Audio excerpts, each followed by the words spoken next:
राधा राधा राधा राधा राधा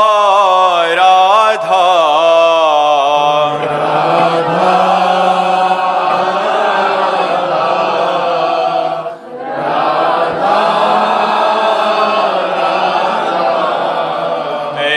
राधा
भक्तन की श्री वृंदावन धाम की सतगुरुदेव भगवान की।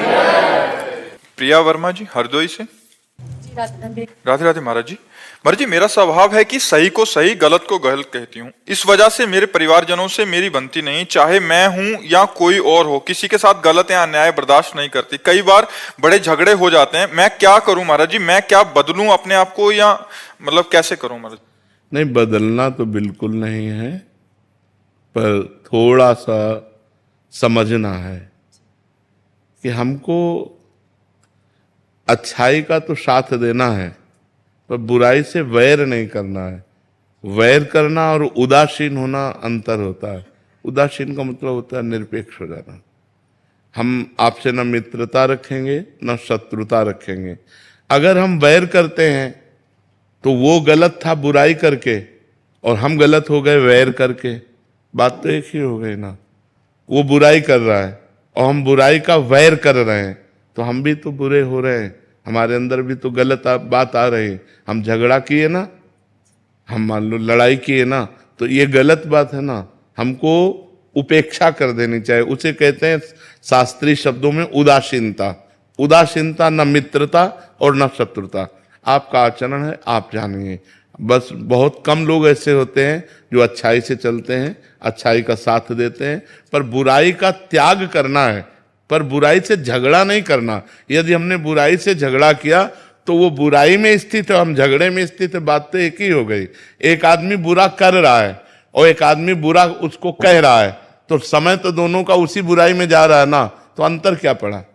अंतर ये है, यदि हम में सामर्थ्य हो तो हम अपने प्यार के बल से, अपने धर्म के बल से उसकी बुराई दूर कर सके, ना कि बुराई का वैर करें।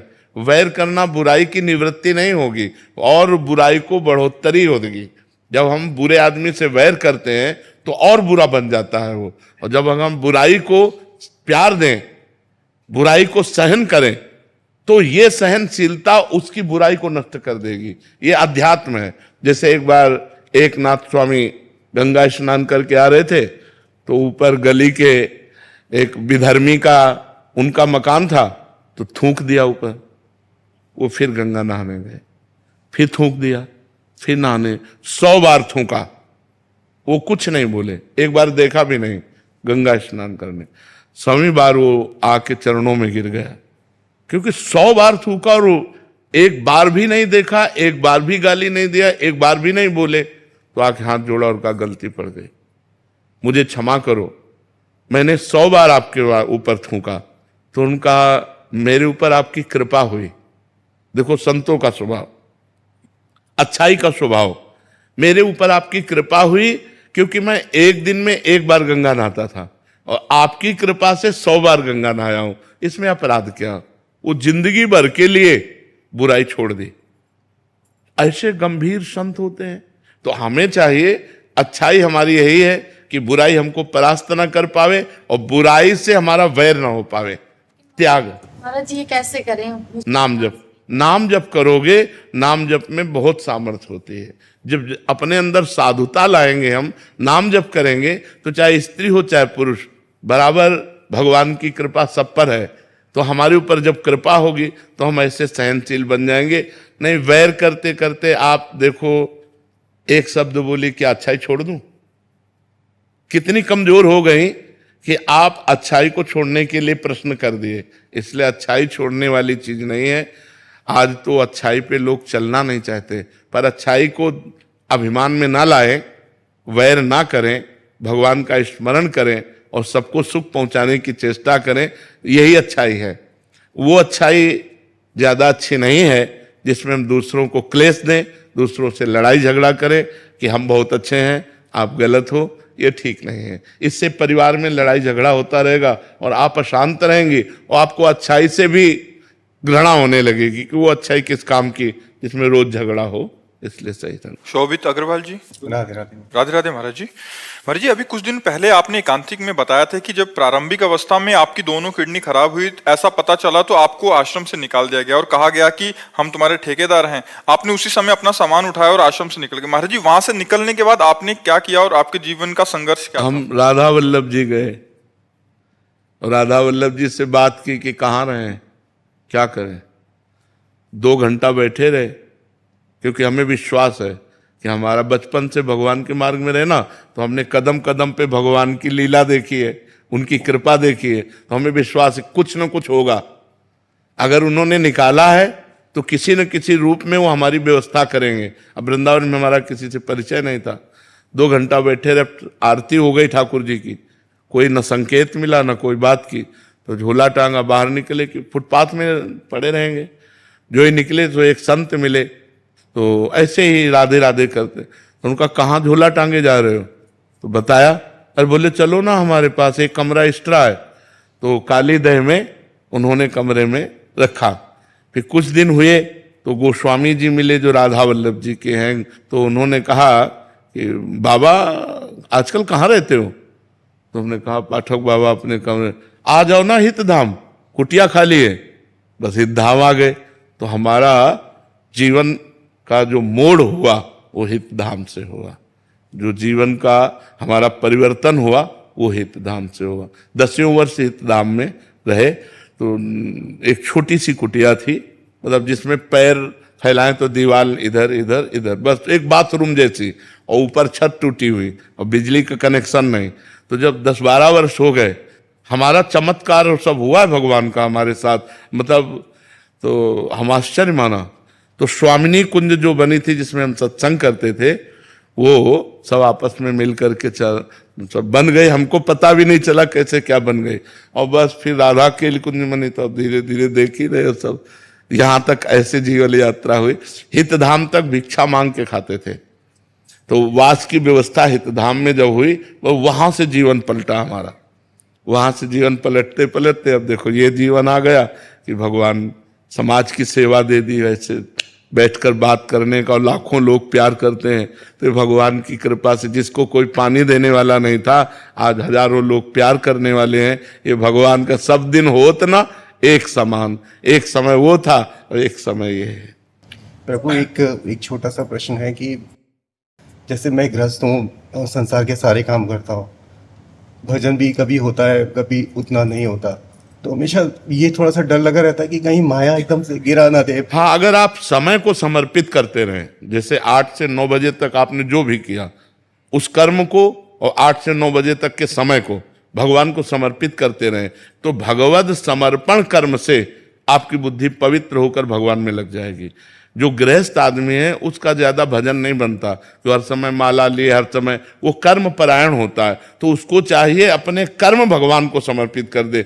जैसे 8 बजे से 8 बजे तक 12 घंटे नौकरी की, तो 12 घंटे बाद हे करुणा निधान भगवान, हे जगत के स्वामी, आपकी इस सृष्टि में ये 12 घंटे काम किए, ये 12 घंटे का समय और काम आपके चरणों में समर्पित, तो ये भगवद अर्थ कर्म उसको भगवत प्राप्ति करा देगा। भगवान ने हर रास्ता इसीलिए बनाया है कि हर जीव का मंगल हो जाए। तो जो बहुत क्रियापरायण है वो अपने क्रिया योग कर्म योग को भगवान को समर्पित कर दे, तो उनका काम बन जाए। अजय राय जी। श्री हरिवंश। श्री हरिवंश महाराज जी। महाराज जी, जैसे आपने बताया कि ये मन 2 चाल चलता है, एक तो क्रिया कर देता है, दूसरा चिंतन कुछ और चलता रहता है, परंतु महाराज जी मेरे ये पापी मन 3 चाल चल रहा है महाराज जी। जैसे शरीर से कोई क्रिया कर रहा है, वाणी से नाम चल रहा है, और चिंतन तो भोग विलासों और गंदी बातों का हो रहा है महाराज जी। ऐसे में बहुत परेशान हो गया हूं महाराज जी, निरंतर जप करने का भी प्रयास कर रहा हूँ, बट अंदर ही अंदर सुकून नहीं। उसे बहुत बढ़िया है, अगर नाम चल रहा है तो तुम चिंता मत करो, सब ठीक हो जाएगा, सब ठीक हो जाएगा। अभी चिंता मत करो। नाम बहुत बड़ी सामर्थ्य है, मतलब गुरु कृपा से नाम में भगवान के अपार सामर्थ्य है। भाव कुभाव अनख आलसहु, नाम जपत मंगल दिशि दसहु, 10 दिशाओं में मंगल हो जाएगा, तुम चिंता मत करो। ये चाहे 14 चाल चलने लगे, ये कुछ नहीं बिगाड़ पाएगा यदि नाम चल रहा है। और भगवान का नाम यदि नहीं चल रहा तो हानि है, फिर उसमें लाभ नहीं है। भगवान का चिंतन, हरि स्मृति सबसे बड़ी चीज। पूरी गीता जी सुनने के बाद अर्जुन को क्या मिला? नष्टो मोहा स्मृति लब्ध्वा त्वत्प्रसादान मयाच्युता, आपके कृपा प्रसाद से हे श्री कृष्ण मुझे अखंड स्मृति प्राप्त हो गई, मोह का नाश हो गया। बस भगवान की स्मृति ही सब कुछ है। यदि भगवान का नाम चल रहा है, भगवान का चिंतन चल रहा है, तो चिंता करने की जरूरत नहीं, सब मंगल हो जाएगा, 10 दिशाएं मंगलमयी हो जाएंगी। भाव कुभाव, जैसे हमारा भाव नहीं बन रहा, मन कहीं और जा रहा है, क्रिया कुछ और हो रही, केवल मुख से हम राधा राधा रट रहे। भाव कुभाव अनख आलसहु, नाम जपत मंगल दिशि दसहु, 10 दिशाओं में मंगल होगा, अमंगल नहीं हो सकता, चिंता न करो। आशीष जी। महाराज जी आपके चरणों में कोटि कोटि। महाराज जी मैं आपकी शिक्षाओं का पालन कर रहा हूँ और नाम जप भी कर रहा हूँ महाराज जी, फिर भी महाराज जी अंदर जो विकार हैं महाराज जी, कभी कभी शंका होती है कि नाम जप सही तो चल रहा है महाराज जी। देखो, विकार आज के नहीं हैं, विकार आज के नहीं हैं, अनंत जन्मों के हैं। हम कई बार एकांतिक में बताया है कि जैसे मैसेज डिलीट करना हो तो सामने मैसेज आता है ना, तो अब एक काम का मैसेज आया, डिलीट हुआ, फिर उसी काम के करोड़ों मैसेज सेम टू सेम है, तो हमको भ्रम हो जाता है कि डिलीट होता है कि नहीं होता। भले वही मैसेज करोड़ों हो और हमको एक एक डिलीट करना है, तो करोड़ों बार वो आएगा, तो हमको लगता है कि डिलीट हुआ कि नहीं डिलीट हुआ। वो डिलीट हो गया, ये नया है।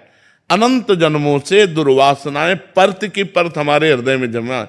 अब जब हम नाम जब शुरू करते तो अब यही जमा है, काम क्रोध लोभ मोह मद मत्सर की, तो वही बार बार जब निकलती तो लगता है यार कब तक बनी रहेंगी, बनी नहीं रहे, वो निकल रहे हैं। जो हमारे अंदर जमा है वो निकल रहा है, मन निर्मल हो रहा है। धैर्य पूर्वक दीर्घ काल निरंतर सत्कार सेवितो दृढ़ भूमि, लंबे समय तक अगर आदर पूर्वक नाम जप किया जाए तो दृढ़ भूमि, हमारे हृदय में सारे विकार जितने हैं वो सब बाहर हो जाएंगे। नहीं तो निर्मल मन होगा ही नहीं, और निर्मल मन हुए बिना भगवान की प्राप्ति नहीं, तो निर्मल मन कैसे होगा? नाम जप से। जितना नाम जप करोगे मन निर्मल हो जाएगा। उमेश पुजारी जी, सातारा महाराष्ट्र से। राधा राधे राधे महाराज जी। महाराज जी क्या कुसंगति मिल जाना भी पाप का लक्षण है? ये दुर्भाग्य है, हमारा प्रारब्ध जो है वो कुमार्गगामी जो बना रहा है वो पाप प्रेरणा से ही बना रहा है। हमको बचना चाहिए विवेक के द्वारा। अभी सुसंगति कैसे मिलेगी महाराज? भगवान से प्रार्थना करे, बिनु हरि कृपा मिले नहीं संता। भगवान से प्रार्थना करे कि हमें संत संग मिले, हमें अंदर की जो सत्संगति है उसका प्रभाव पड़े, अंदर की कुमति का प्रभाव न पड़े। बुद्धि में 2 भाव है, एक कुमति एक सुमति। तो सुमति भी अपना काम करती है, तो हम सुमति के अनुसार चले, कुमति के अनुसार। पाप के प्रभाव से कुसंगति मिल सकती है, लेकिन कुसंगति से बचना ये हमारी बुद्धि विवेक का कार्य है कि हम जानते हैं ये गलत है, तो हमें बचने की चेष्टा करनी चाहिए उस व्यक्ति से, उस वस्तु से, उस स्थान से जो हमें भगवान से विमुख कर दे, धर्म से विमुख कर दे, सतमार्ग से विमुख कर दे। ऐसी कुसंगति से हमें बचना चाहिए।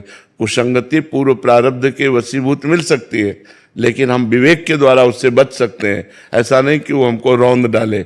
रौंद तभी डालेगी जब हम भगवान का आश्रय नहीं लिए, नाम जप नहीं कर रहे, तो हमारी बुद्धि पवित्र नहीं है, तो फिर वो बुद्धि कुसंगति में बह जाएगी। और को न कुसंगति पाए न साई, राहे न नीच मते चतुराई। कौन ऐसा है जिसको कुसंग मिले और नष्ट ना हो जाए? वो नष्ट भ्रष्ट हो ही जाएगा। वही बच सकता है जो भगवान का आश्रय लिए। सीम की चाप सके को उतासु, बड़ रखवार रमापति जासु। जो रही मुत्तम प्रकृति, का कर सकत कुसंग। चंदन विष व्यापत नहीं, लपटे रहत भुजंग। जो उत्तम स्वभाव धारण करे, उत्तम स्वभाव यही है भगवान का चिंतन करना। संसार का चिंतन करना अधम स्वभाव है और भगवान का चिंतन करना उत्तम स्वभाव है। तो भगवान के अनेक नाम हैं, जो नाम प्रिय हो उसे निरंतर रटो, तो कुसंगति का प्रभाव, कलयुग का प्रभाव, काम क्रोध आदि का प्रभाव हमारे ऊपर आएगा, पर हमें नष्ट नहीं कर पाएगा। यदि नाम चल रहा है तो नाम छूटा तो कहा हनुमंत विपत्ति प्रभु सोई, जब तो सुमिरन भजन न होई। वही विपत्ति, वही संगति का प्रभाव हमारे हृदय में पड़ जाएगा जब नाम नहीं चल रहा। और नाम चल रहा है तो विपत्ति नहीं है, फिर संगति चाहे जितनी गलत हो वो हमारे ऊपर प्रभाव नहीं डाल पाएगी, क्योंकि भगवान का नाम पहरा दे रहा है। नाम पहारू दिवस निश्चित, रात दिन जो नाम जप रहा है उसका मंगल नहीं हो सकता। इसलिए खूब नाम जप करो और भगवान से प्रार्थना करो कि सुसंगति मिले, संतों का संग मिले। महाराज जी, आपके श्रीमुख से सुना है कि पुण्य पुंज मिले ना संता, तो आज के पुण्य जो करेंगे उसके परिणाम स्वरूप भी संतों का दर्शन होगा? हाँ, ऐसा हो सकता है, ऐसा हो सकता है। हम तीर्थ अवगान करें, परोपकार करें और भगवान से प्रार्थना करें तो फिर मिल सकता है, फिर संतों का संग मिल सकता है। सुकृतवान को ये लाभ मिल सकता है। पुण्यवान को जैसे पक्षियों को चुगाते चुगाते कभी हंस आ गए तो चुगाने का अवसर मिल गया, ऐसे ही हम जनरल साधारण सेवा करते करते कभी किसी महापुरुष की सेवा बन गई, हमारा काम बन जाएगा। तो हमारा भाव जब पुण्य अर्जित करने का हो, पाप से रहित जीवन हो, तो संत संग निश्चित मिल जाएगा। पुण्य पुंज बिन मिले ही न संता, ऐसा भी सिद्धांत है। खूब सुकृत करे तो उसके परिणाम से भी संत संग मिल जाता है।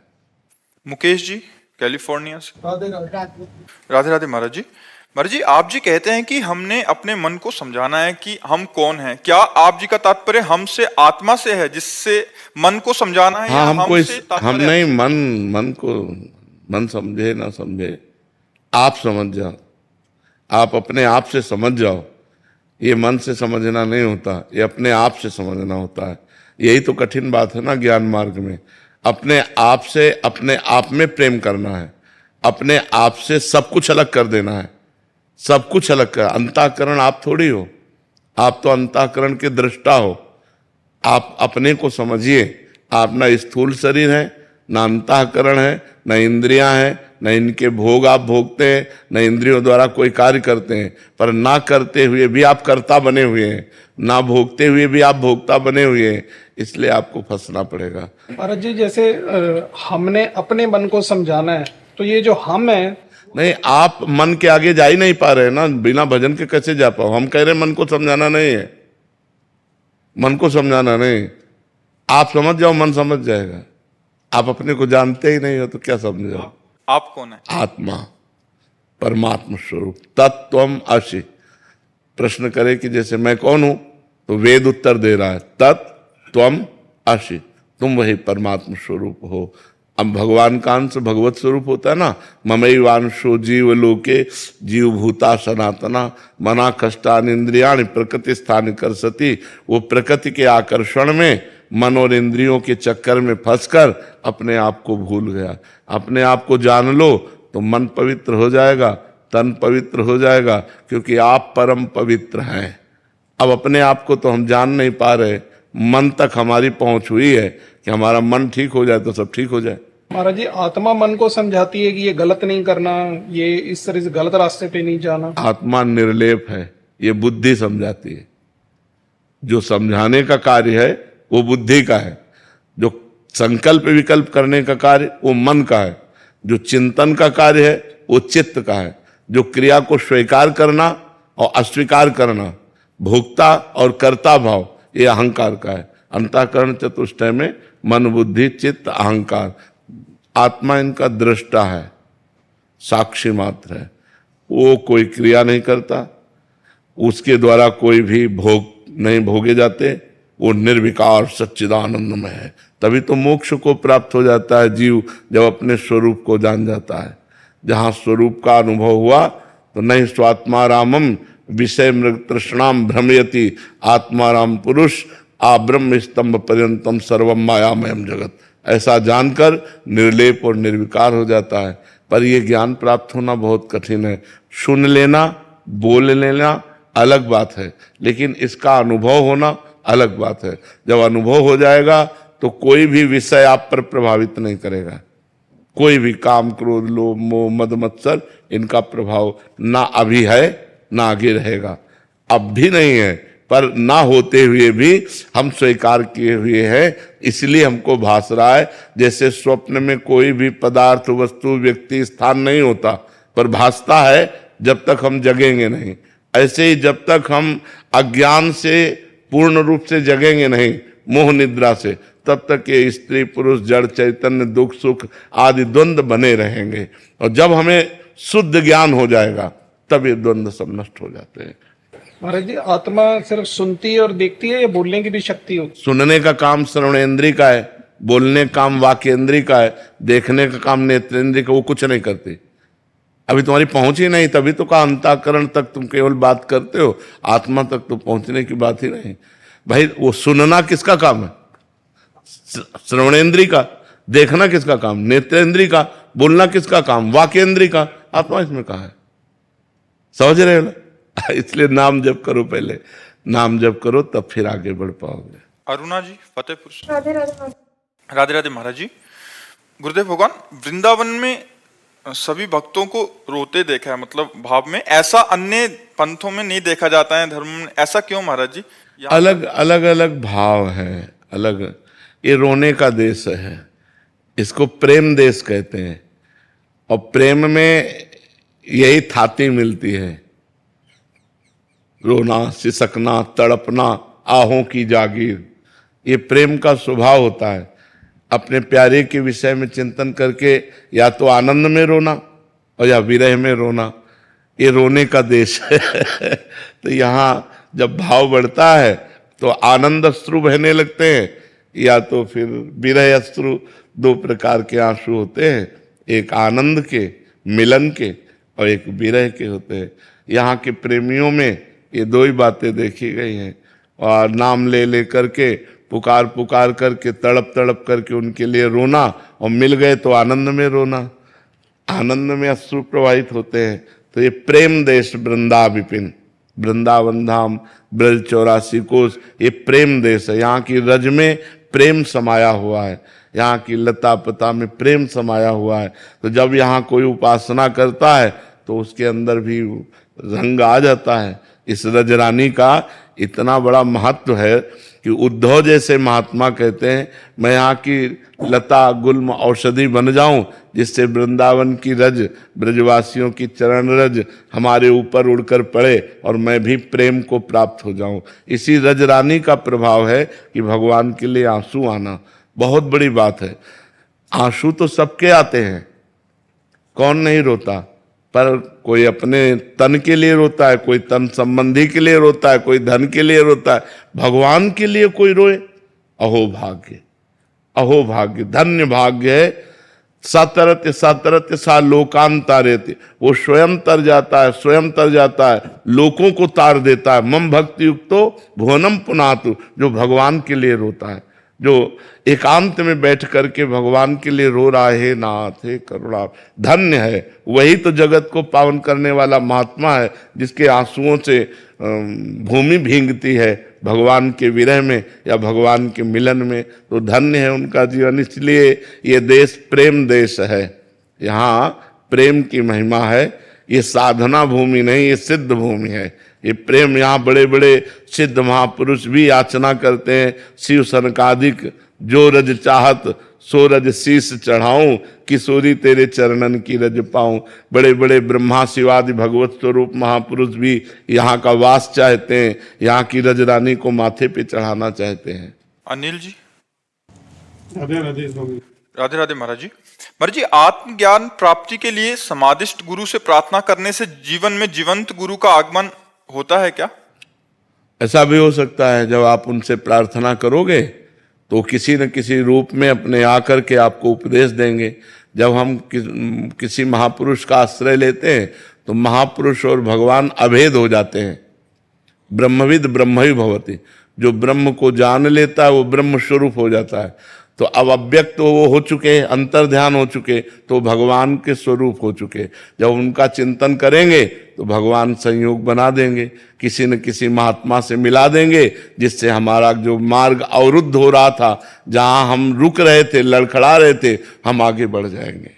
महाराज जी, जैसा आत्मज्ञान प्राप्त करने के लिए हम समाधिस्थ गुरु से प्रार्थना करते हैं, तो वो जीवंत सदगुरु को हमारे जीवन में ला देते हैं।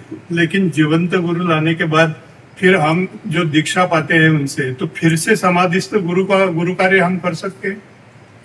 हमको भावना कर लेनी चाहिए जीवंत गुरु में कि पूर्ण पर ब्रह्म परमात्मा मेरे उद्धार के लिए आया। अब द्वैत नहीं रखना चाहिए, वो अलग और ये अलग, ऐसा नहीं रखना चाहिए, क्योंकि गुरु साक्षात पर ब्रह्म, ये हमें बुद्धि लानी है। गुरु साक्षात पर ब्रह्म तस्मै श्री गुरुवे नमः। गुरु में अगर लघु भाव रहा तो समाधिस्थ महापुरुष में श्रेष्ठ भाव, और जीवंत गुरु में लघु भाव, तो कभी काम नहीं बन पाएगा।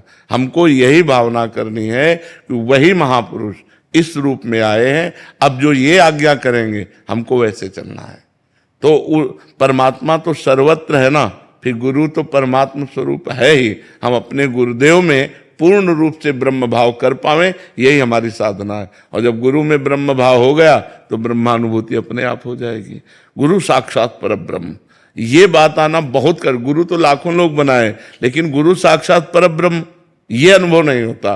साक्षात पर ब्रह्म से हम बात कर रहे हैं, साक्षात पर ब्रह्म का हम दर्शन कर रहे हैं, ऐसा का अनुभव होता है? ये होता है एक अच्छे संत है, बहुत इतनी बात आई कि अच्छे संत हैं, पता नहीं समाधिस्थ है कि नहीं है।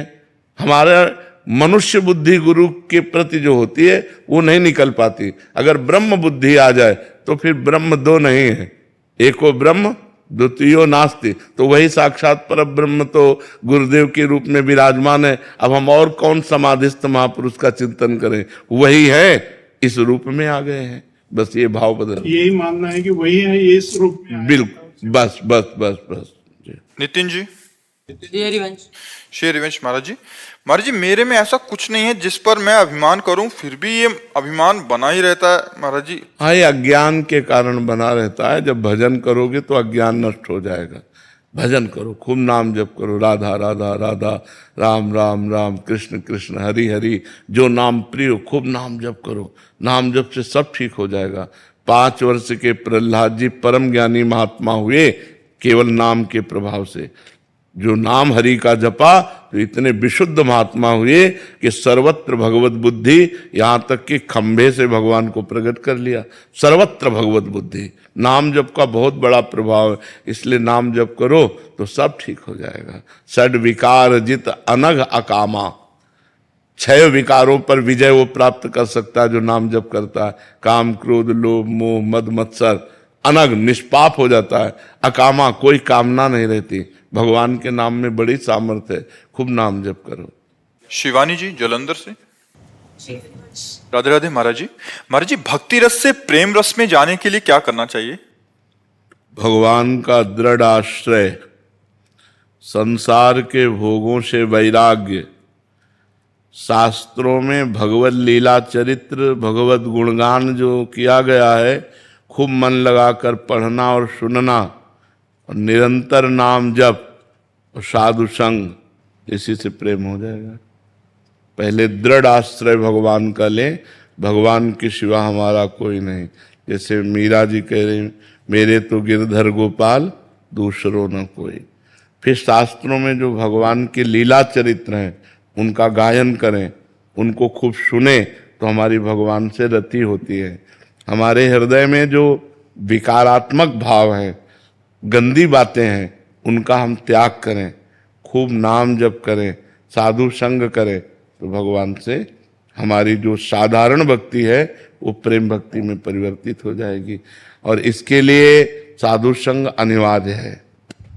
भक्ति स्वतंत्र सकल सुख खानी और बिन सत्संग न पावई प्राणी। भक्ति परम स्वतंत्र है, भगवान को अधीन करने वाली है, पर बिना संतों के संग के भक्ति का प्रादुर्भाव नहीं होता। जब हम साधु समागम करते हैं तो संतों के वचन से, उनके दर्शन से, उनकी भगवत प्रीति से हमारे अंदर भी भगवत प्रीति का प्रादुर्भाव होता है।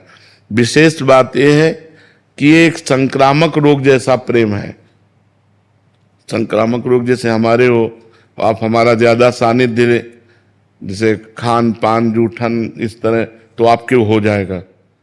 ऐसे ही कहा गया कि जो भगवत प्रेमी महात्मा है तिनकी संगति रहत जाति कुल मद सब नंसई। उनकी संगति रहने से सारे अहंकार, सारे विकार दूर हो जाते हैं।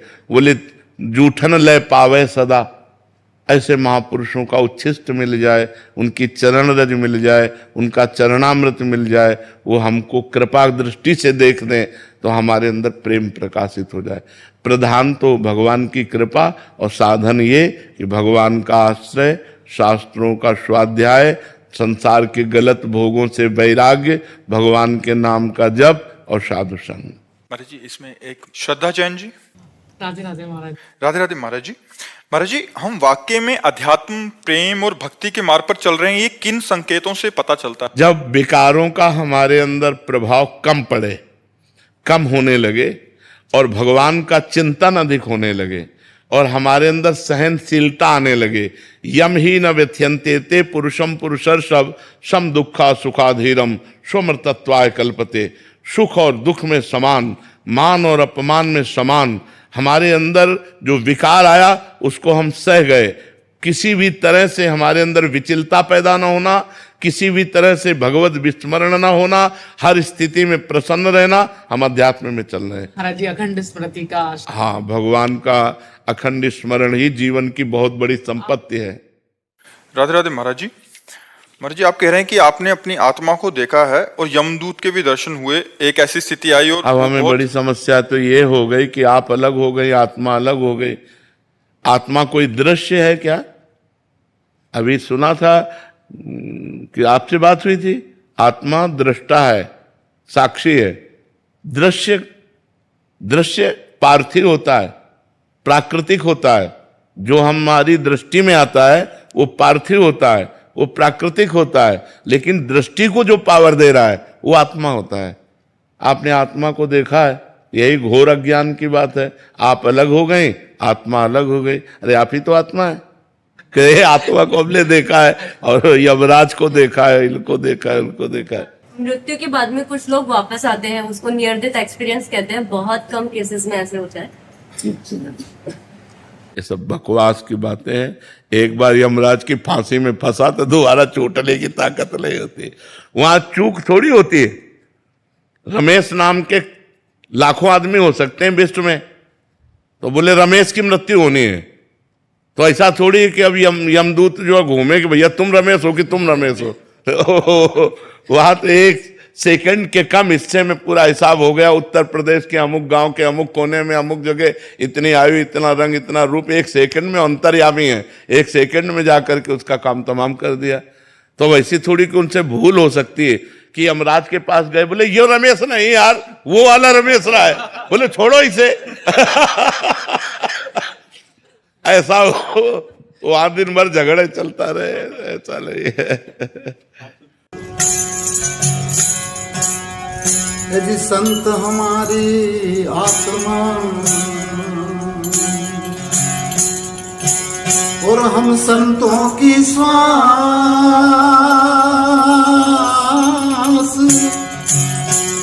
संतों में हम और में, और जो फूलन में वास। तो आग लगी आकाश में, ए जी आग लगी आकाश में, न जल जल पड़े अंगार।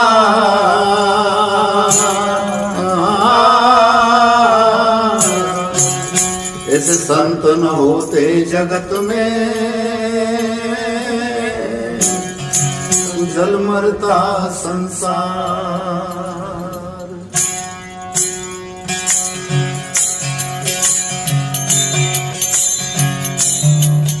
हर संत दुआरे आया री, जोड़े दोनों हाथ। हर संत द्वारे आया री, जोड़े दोनों हाथ। ये जोड़े दोनों हाथ सकीरी, करूं ज्ञान केरी बात। संत द्वारे आया री, जोड़े दोनों हाथ। हर सदगुरु द्वारे आया री, जोड़े दोनों हाथ।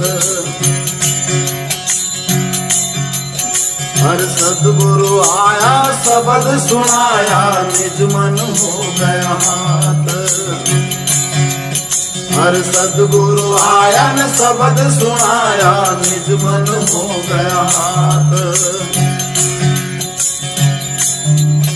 अरे सत शब्द की सेण बताई, माला जपूं दिन रात।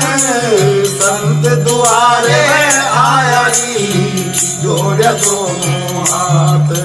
ओ सदगुरु द्वारे आया री, जोड़े दोनों हाथ।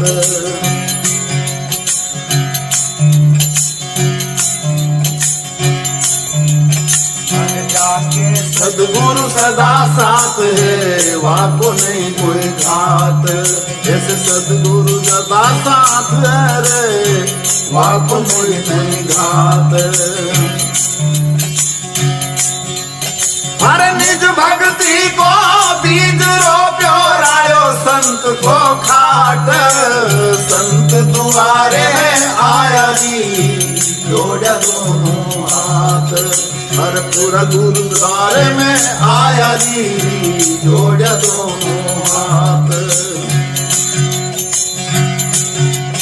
हर पांचों चोर पकड़ बस की ना, सतगुरु मारी है लात।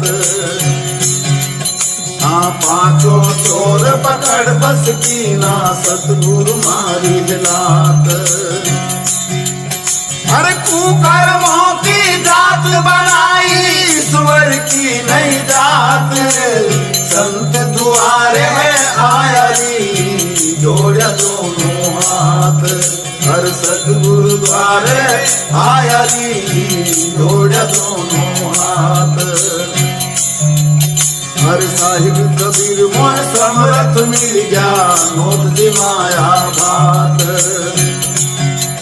हर साहिब कबीर मोह समरथ मिल गया, नोत दी माया बात।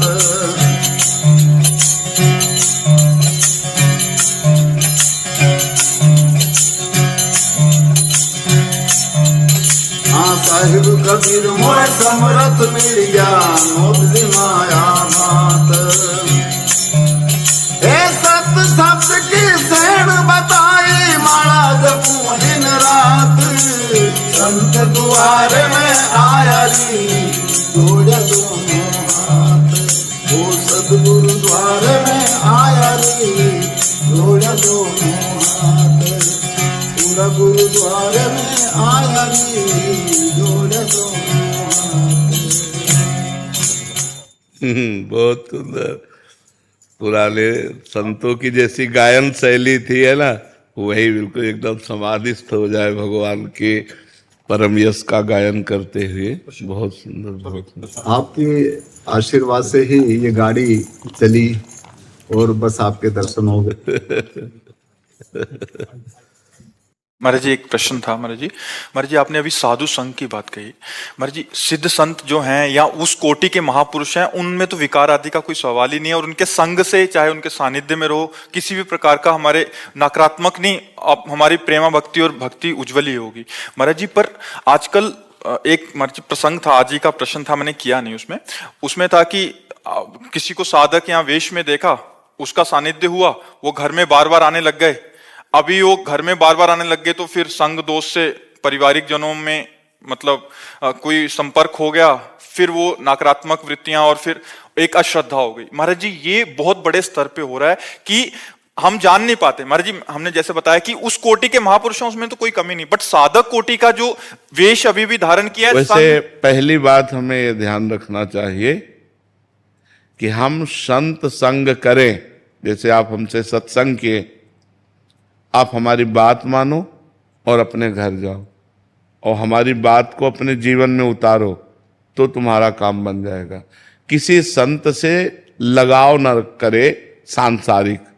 आप हमारे घर में आए, आपके घर हम बार बार जाएं, ये सिद्ध संतों में तो ठीक है कि जो भगवत प्राप्त संत हैं, भूल न दें कुमारक पाऊं। जैसे गेहूं चना है, उसको ऐसे बो दो तो जग जाएगा, लेकिन भून के बो तो कभी नहीं जगेगा। जो सिद्ध संत होते हैं वो भुने हुए अन्न के समान होते हैं, उनमें कभी विकार नहीं पाया जाएगा। लेकिन जो साधक होता है वो भगवान के मार्ग में चलने के लिए अभी तैयार हुआ है तो वो फिसल सकता है। और कुछ पाखंडी होते हैं जिनका कोई भगवान से मतलब नहीं, कोई साधना से मतलब नहीं, केवल भेष का आश्रय लेकर रुपया पैसा भोग, ऐसे लोगों से बचना चाहिए। देखो हम सबको इतना ज्ञान है कि एक दृष्टि में हमें पता चल जाएगा आप हमारी तरफ कैसे हेर रहे हो, पता चल जाएगा कि नहीं चल। खास करके माताओं में ये विशेष भगवान ने शक्ति रखी कि अगर पुरुष देख रहा है, आप एक बार देख लिए तो आपको पता चल जाएगा ये किस दृष्टि से देख रहा है। अगर हमको थोड़ी भी हरकत किसी साधु महात्मा में ऐसी दिखाई दे, छूने की चेष्टा, काम भरी दृष्टि से देखना, या इस तरह के उपदेश करना कि तन समर्पित कर दो, ये मतलब इस तरह के नौटंकी नाटक, वहां दोबारा नहीं जाना चाहिए और अपने घर तो बुलाना नहीं चाहिए। घर तब बुलाओ किसी संत को जब 10-5 बार उसके यहाँ जाकर और उसके आचरण देख लिए, उसका व्यवहार देख लिया कि पवित्र व्यवहार है। अच्छा थोड़ी देर के लिए हम पवित्रता का नाटक भी कर सकते हैं, इसीलिए कह रहे 10-5 बार जाके हम उससे देखा। और सही पूछो तो सच्चे संतों को फुर्सत कब है तुम्हारे घर जाने की? कब फुर्सत है? वो अपने भगवान के मार्ग में, भगवान के भजन में लगे। भगवान की सृष्टि है तो अच्छे हैं तो बुरे भी हैं, बुरे हैं तो अच्छे भी हैं। असली नोट है तो नकली भी नोट है, नकली है तो उसका असली भी है। तो हमको चाहिए कि सोच समझ करके हम सत्संग करें। घर तो बुलाना तब चाहिए जब समझ ले कि भगवान की कृपा से साधु संग मिल गया। आप 1000 बार जब प्रार्थना करोगी ना, 1000 बार, तो वो हाँ कह दे तो सौभाग्य की बात है कि आपके घर उनके चरण पड़े। और जहां आपने कहा घर आओ, हाँ जाएंगे, कौन सा फोन नंबर है, समझ लो कि मतलब मामला कुछ गड़बड़ है, अभी मामला ठीक नहीं है। जब आप संत से कहोगे ना घर आ जाओ, तो उनको पहाड़ जैसा लगेगा कि यार अपना नियम छोड़ के, अपना भजन छोड़कर इनके। जब आप 100 बार रोगी, प्रार्थना करोगी, तब चलो अच्छा बच्चा, और जाके कुछ खा पी लिया, हमारा कल्याण हो, हमारा मंगल हो। ऐसा नहीं, संतों के घर जाने से हमारा घर तीर्थ हो जाता है। संत चरण रज, संत चरणामृत, संत उच्छिष्ट जहां हो पाए वो सब मंगल। लेकिन इसी बातों का दुरुपयोग किया जाता है। जो सच्चे मार्ग के पथिक नहीं है उनसे बहुत बचना चाहिए। गलत आचरण सतमार्ग में मतलब ऐसा नहीं, जैसे मान लो गृहस्थ हो आप गलत आचरण, तो हमें समझाना चाहिए नहीं बेटा, ये भगवान के मार्ग में इन बातों का प्रवेश नहीं, अपनी आदतों को सुधारो। अपने ऐसा नहीं कि और हम उसको गलत आचरणों में ढकेल दें, वो एक गिर रहा है ऊपर से लात हम और मार दें। तो ये हम लोग संतों के सहारे से ही भगवान के मार्ग में चलते हैं। अगर संत ही हमें धोखा दे दें, संत ही हमारे साथ व्यभिचार करें, संत ही हमें गंदे मार्ग में लगावें, तो संत काहे को? तो ये बातें थोड़ा बहुत प्रवीणता पूर्वक देखनी चाहिए कि ज्यादा नाटक फाटक जहां दिखाई दे बहुत दूरी बना के रखो। क्योंकि नकली हीरा तो बहुत मिल जाएगा, लेकिन असली हीरा जो घन का प्रहार सह जाए, असली हीरे की पहचान क्या होती है? उसको ऐसे रखो और घन का प्रहार करो और वो टूटे ना, तो असली हीरा। काम, क्रोध, लोभ, मोह, मद, मत्सर, इनका प्रभाव जिनके ऊपर ना हो, वो असली संत। अगर इनका प्रभाव है तो संत काहे का, फिर काहे का संत? तो ये चीजें देखनी चाहिए। ये चीजें बहुत ज्यादा जोर से चल रही, बहुत जोर से चल रही। अपने प्रवचन से, अपने लहजों से, अपने हाव भाव से जनता को मोहित करना, रुपया निकालना, विषय भोग करना, इन बातों से बचता रहे। कभी ऐसा नहीं हो सकता कि किसी संत के द्वारा तुम्हारा अमंगल हो। साधु ते हो या न कारज हानि, कभी नहीं हो सकता, कभी नहीं हो सकता। जैसे ऊसर में बीज चाहे जितना बो, कभी अंकुरण नहीं होगा। ऊसर बरसई तृण नहीं जामा, संत हृदय जिमि उपज न कामा। संत के हृदय में कभी ऐसा नहीं हो सकता कि वो तुम्हारे साथ कोई गलत व्यवहार करे। अगर गलत व्यवहार कर रहा है तो संत नहीं है। हाँ, कभी कभी साधक से चूक हो जाती है, तो इसीलिए साधक को एकांतवास कहा गया है। उसको घर घर जाने के लिए अनुमति ही नहीं है। साधक को समाज से मिलने की अनुमति ही नहीं। सिद्ध पुरुषों का काम है समाज से मिलना, और सिद्ध का जो नाटक करता है तो माया थप्पड़िया देती है। अगर हम सत्य हैं तो आजीवन निर्वाह हो जाएगा। पाप को, अधर्म को छुपाया नहीं जा सकता, जैसे आग को कपड़े से नहीं छुपाया जा सकता। आग कपड़े को जला के प्रकाशित हो जाएगी, ऐसी गंदी बातें, पापाचरण खुल जाएगा। माया का काम ऐसा ही है। इसलिए हम लोगों को चाहिए कि सत्संग करें, लेकिन बहुत सोच समझ के करें। जहां अर्थ की प्रधानता हो वो सत्संग नहीं। संत निरपेक्ष होते हैं। संत का पहला लक्षण है निरपेक्षम मुनिम शांतम निर्वैरम समदर्शनम। निरपेक्ष माने तुम्हारी, चाहे जितने तुम सुंदर हो, चाहे जितने रुपए वाले हो, चाहे जितना तुम्हारा महान यश हो, उनके सामने कूड़ा हो, वो कुछ नहीं समझेंगे। निरपेक्षम मुनिम शांतम, वो निरपेक्ष रहेंगे। उनकी लाइन में सब बराबर है। उनकी लाइन में नहीं कि वो अगर तुम्हें ज्यादा प्यार दिखाने लगे तो वो संत का प्यार नहीं होगा। ध्यान रखना, ज्यादा प्यार संत जब दिखाते हैं तो वो कसौटी पे कसते हैं। वो भ्रष्ट नहीं करते, वो कसौटी पे कसते हैं। वो तुम्हारा अपमान करेंगे, फिर इसके बाद आप हाथ जोड़े खड़े हो, तब उनकी करुणा दृष्टि होगी कि हाँ अब सही बात। वो तुम्हारे प्रति आसक्त नहीं होंगे, वो तुम्हारे शरीर पर आसक्त नहीं होंगे। शरीर पे आसक्त होने वाला, धन पे आसक्त होने वाला, मान पे आसक्त होने वाला, वो संत नहीं हो सकता। संतों का ऐसा नहीं। और आज बहुत भीड़ है तो बहुत संभल के, ये भी बात बहुत संभल के, नहीं तो काल नेमी के आकर्षण में हनुमान जी भी आ गए थे, ले आ गए थे। सियाराम सियाराम सियाराम, तो हनुमान जी सोचा बड़ा भगत है, लेकिन था काल नेमी राक्षस। तो ये भी देखना है कि राक्षस भी 50 मर्डर किए हुए, हम एकांतिक में बोले थे तो अफसर बोले थे ना कि हम ही तो पकड़ के लाए थे। 50 मर्डर करके वो साधु बना था और पकड़ा गया। तो वो ऑफिसर ये जहां ये बैठे ना, यहीं बैठे थे, वो कह रहे थे, अपना पद बताया और कहा हम ही ने गिरफ्तार किया था उसको। तो अब बताओ, अब ऐसा भी तो काल नेम है कि 50 मर्डर किए हुए और साधु वेश में है।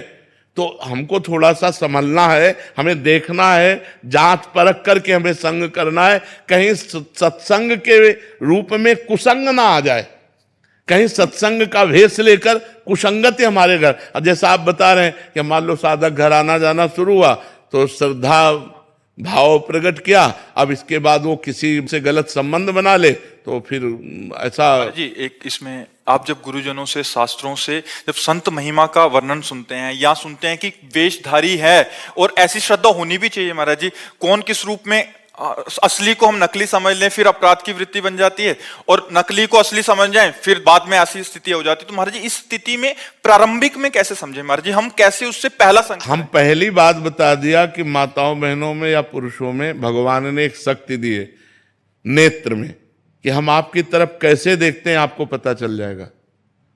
पहला यार, हम लोग मनुष्य हैं, कोई पशु थोड़ी है, हमें पता है कि आप हमारी तरफ कैसे देख रहे हो। एक होता है देखने का तरीका, वो देखने का तरीका, वो बोलने का भी एक तरीका होता है। लच्छेदार भाषण दे करके आदमी को फंसाना, तो अपने को समझ में आ रहा है कि ये जलेबी फेंक रहा है, ये टेढ़ी मेढ़ी जो जलेबी फेंक रहा है, ये फंसाने वाली बात बोल। साधु महात्मा हम कहते हैं कि अपने आप आपको समझ में आएगा, नहीं समझ में आएगा, अपने आप समझ में आएगा सत्य क्या है और सत्य क्या है। असत्य का तो पता चल ही जाता है कि यार नौटंकी नाटक पाखंड कर रहा है, अपने आप समझ में आ जाएगा। हमारे हृदय में भगवान बैठे हुए हैं, हमारे हृदय में सदगुरु बैठे हुए हैं। हम उनसे पूछे कि सही है कि गलत, तो कह देंगे उठो चलो यहाँ सही नहीं है। और जहाँ सही होगा तो हृदय शीतल हो जाएगा, हृदय आनंदित हो जाएगा, हमारे दुर्गुण हटने लगेंगे। हमको ऐसा जैसे अपनी माँ से प्यार, ऐसे सदगुरु से प्यार होने लगता है। सदगुरु माँ है, तुम्हें वो माता च पिता तुम्हें वो, गुरुर ब्रह्मा गुरुर विष्णु गुरुर्देव महेश्वरा गुरु साक्षात पर ब्रह्म। वो पर ब्रह्म इस तरह की हरकतें करेगा, इस तरह की बातें करेगा। तो हमको अगर ज्यादा ज्ञान नहीं है तो इतना तो ज्ञान है ही कि ये क्रिया, ये इसके देखने का तरीका, इसकी चेष्टा, तो ये कभी कोई सदगुरु, हम आपको सच्ची कहते हैं, जो सच्चा संत होगा, आप छूने की चेष्टा करें तो आपको डांट देगा, ये बच्चा दूर से रहे। तो कई ऐसे लक्षण होते हैं जिनसे हम पहचान सकते हैं कि ये हमारे साथ गलत व्यवहार कर रहे हैं या सही व्यवहार कर रहे हैं। धन की मांग, तन की मांग, अन्य भोगों की मांग, बिल्कुल कपट पाखंड है, संत नहीं। संत कभी ऐसे नहीं कर सकता, मर चाहे जाए ऐसे नहीं कर सकता, पक्की बात समझ लेना। संत भगवान के पूर्ण आश्रित रहते हैं और भगवान उनका भरण पोषण करते हैं। जो अर्थ की लोलुपता, जो शरीर की लोलुपता, जो भोगों की लोलुपता, वहां पाखंड होता है, दंभ होता है, नाटक होता है, सच्ची भक्ति या साधुता नहीं होती। इसलिए सावधान भी रहें। ये बहुत बढ़िया बात है कि हम कहीं फंस करके अपने धर्म को, अपनी मर्यादा को नष्ट न कर दें, क्योंकि बहुत से पाखंडी लोग ऐसे। हम एक संत हमको मिले लाल कपड़े में, तो उस समय हम भिक्षावृत्ति करते थे, तो उन्होंने कहा आप कहाँ भोजन पाते? तो हमने कहा हम तो ब्रजवासियों के घर में मांग के पाते हैं। तो उनका हमको भी बता दीजिए वो घर जहाँ आप मांग के पाते हैं। तो एक गोसाई जी के घर बताया कि हाँ, एक यहाँ 3-4 घर बता दिए। अब 2-4 दिन बाद गोस्वामी जी की पत्नी ने कहा बाबा इन संत को जानते हो जो तुम लिवा के लाए थे? हम काम नहीं जानते हो। तो कह रहे थे कि हमें भोजन चाहिए। तो बोले बाबा बहुत इनकी गंदी हरकत है, देखने का तरीका, इनका बोलने का तरीका बहुत गंदा है। तो हम कहा बिल्कुल मत दरवाजा खोलिएगा, हमारा कोई परिचय नहीं है। तो भेष हंस का और आचरण बगुले के ऐसा बहुत पाया जाता है। सच्चाई से कोई चलने वाला बिरला होता है। इसलिए सब लोग बहुत सावधान रहिए। सत्संग से कल्याण होता है। अब एक जगह अश्रद्धा हो जाए तो कहो सब जगह अश्रद्धा हो जाए। मान लो एक जगह किसी साधु से हमारी अश्रद्धा हो जाए तो फिर हमारी दृष्टि में सब ऐसे लगने लगेंगे, फिर हमारा जीवन बिगड़ जाएगा। अभी एक बीच में ऐसी हवा चली थी कि संतों के प्रति श्रद्धा ही नहीं रह गई थी। भगवान की कृपा कहो कि पुनः थोड़ा सा एक समाज में फिर जागृति हुई संतों के प्रति, नहीं तो एक जगह से गिरने से लाखों लोगों की श्रद्धाएं नष्ट हो गई थी। संतों से श्रद्धा नष्ट हो गई, शास्त्र में श्रद्धा न रही, गुरु में श्रद्धा न रही, तो फिर सतमार्ग रहा कहाँ? है तो इन्हीं से, शास्त्र से, गुरु से, संतों से, गुरुवाणी से। इसी से तो हमारी जीवन यात्रा अध्यात्म में चलती है। अगर यही श्रद्धा न रही तो कहाँ फिर चल पाएगी?